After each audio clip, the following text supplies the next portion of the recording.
विश्वरत्न महामानव डॉक्टर बाबासाहेब आंबेडकरांनी रायगड महाडच्या भूमीत चवदार तळे सत्याग्रह करून अस्पृश्य समाजाला पिण्याचं पाणी खुलं करून दिलं। या सत्याग्रहाचा 98व्या वर्धापन दिनानिमित्त चवदार तळ्यावर राज्य आणि देशाच्या कानाकोपऱ्यातून मोठ्या संख्येनं अनुयायी दाखल झालेत। या ऐतिहासिक आणि क्रांतिकारक दिवसाचं महत्त्व जाणून रायगड पोलीस अधीक्षक सोमनाथ घारगे यांच्या मार्गदर्शनाखाली चवदार तळ्यावर महामानव डॉक्टर बाबासाहेब आंबेडकरांना मानवंदना देण्यात आली। वर्धापन दिनी चवदार तळे परिसरात आकर्षक रोषणाई आणि फुलांची सजावट करण्यात आली आहे।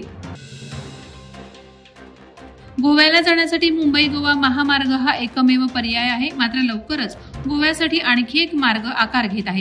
केंद्र सरकारनं या मार्गासाठी मंजुरी दिली आहे, त्यामुळे आता मुंबई गोवा महामार्गावरील वाहतूक कोंडी कमी होणार आहे। हा हायस्पीड राष्ट्रीय महामार्ग उरण तालुक्यातील चिरनेर या ऐतिहासिक प्रसिद्ध गावातून जाणार असून मुंबई, कोकण आणि पुणे येथील नागरिकांचा प्रवास देखील सुलभ होणार आहे। JNPA बंदर ते चौक असा 29.21 किलोमीटरचा 6 लेनच्या रस्त्याच्या बांधकामासाठी केंद्र सरकारनं 4500 कोटींचा निधी मंजूर केला आहे।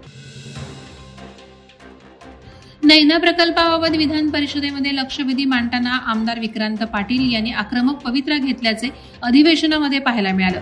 पनवेल उरण तालुक्यातील नैना प्रभावित क्षेत्रातील शेतकरी आणि ग्रामस्थांच्या समस्या, योजनेतील त्रुटी, सिडको अधिकारी यांची उदासीन मानसिकता, ग्रामस्थांशी संवादाचा अभाव या विषयात लक्षवेधी मांडून सरकारचं लक्ष आमदार विक्रांत पाटील यांनी वेधलं। यावेळी आमदार विक्रांत पाटील यांनी सिडको प्रशासनाच्या कारभाराला कुंभकर्णाच्या झोपेची उपमा देत कुंभकर्णाची झोप तरी 6 महिन्यानंतर पुरी होत होती, पण विकास आराखड्याला मंजुरी मिळून 12 वर्ष पूर्ण होऊन सुद्धा सिडको प्रशासन ठोस कामगिरी करण्यात अपयशी ठरलं असल्याचं यावेळी म्हटलं। हवामानातील बदलांचा कोकणातील हापूस उत्पादनावर विपरीत परिणाम झालाय।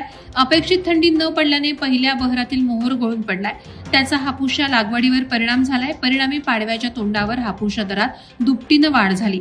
पुणे बाजारपेठेत हापूसच्या डझनाचा भाव 1500 ते 2000 इतका आहे। कोकणात यंदा पावसाचा मुक्काम लांबल्याने आंब्याला मोहोर येण्याची प्रक्रिया उशिरा सुरू झाली।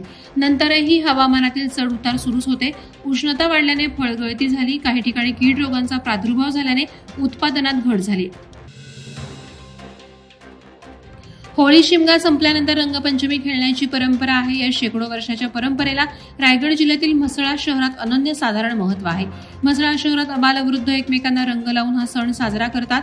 म्हसळा हिंदू ग्रामस्थ मंडळातर्फे रंगपंचमी खेळण्याची परंपरा शेकडो वर्षांपासून म्हसळा शहरात आहे। श्री साई सहान मंदिरापासून राधाकृष्ण आणि सुदामा यांची रूपरेषा धारण केलेल्या बालकलाकारांना स्वयं श्रीकृष्णाचा अवतार म्हणून आरती ओवाळून पूजलं जातं। राधाकृष्ण यांचा रथ ज्या भागातून प्रस्थान करेल तेथे रंगपंचमीचा खेळ समाप्त होतो, अशी भावना शहरातील ग्रामस्थांमध्ये आहे। नवी मुंबईतील वाशी ते बेलापूर स्थानकावरील सफाई कर्मचाऱ्यांना किमान वेतनापेक्षा कमी अन वेळेवर पगार मिळत नाही। वारंवार पत्रव्यवहार करूनही पगार मिळत नाही। समान काम समान वेतन कायद्यानुसार आम्हाला वेतन मिळणं असतानाही तसं होत नाही। आम्ही आमचं कुटुंब कसं चालवायचं हा प्रश्न आमच्या समोर आहे। कंत्राटदाराचे सिडकोकडून बिल पास होत नसल्यामुळे आम्ही सिडको कार्यालयासमोर भीक मागत आहोत आणि मिळालेले पैसे आम्ही सिडकोला देणार आहोत, असं आंदोलकांनी यावेळी सांगितलं। 7 दिवसात वेतन न मिळाल्यास काम बंद आंदोलनाचा इशारा देण्यात आलाय।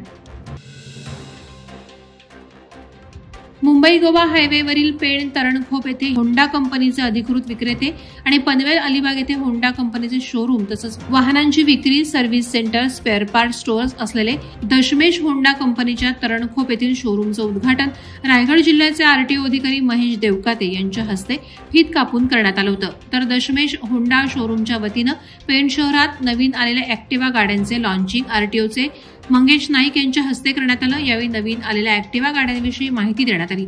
तसंच या नव्या गाड्या शोरूममध्ये येऊन पसंतीनुसार घेण्याचं आवाहन करण्यात आलं। वादळवारा लाईव्हसाठी न्यूज ब्युरो रायगड। नवी मुंबई व रायगड जिल्ह्यातील ताज्या बातम्या आणि घडामोडींसाठी सबस्क्राईब करा वादळवारा लाईव्ह चॅनल आणि दाबा बेल आयकॉन।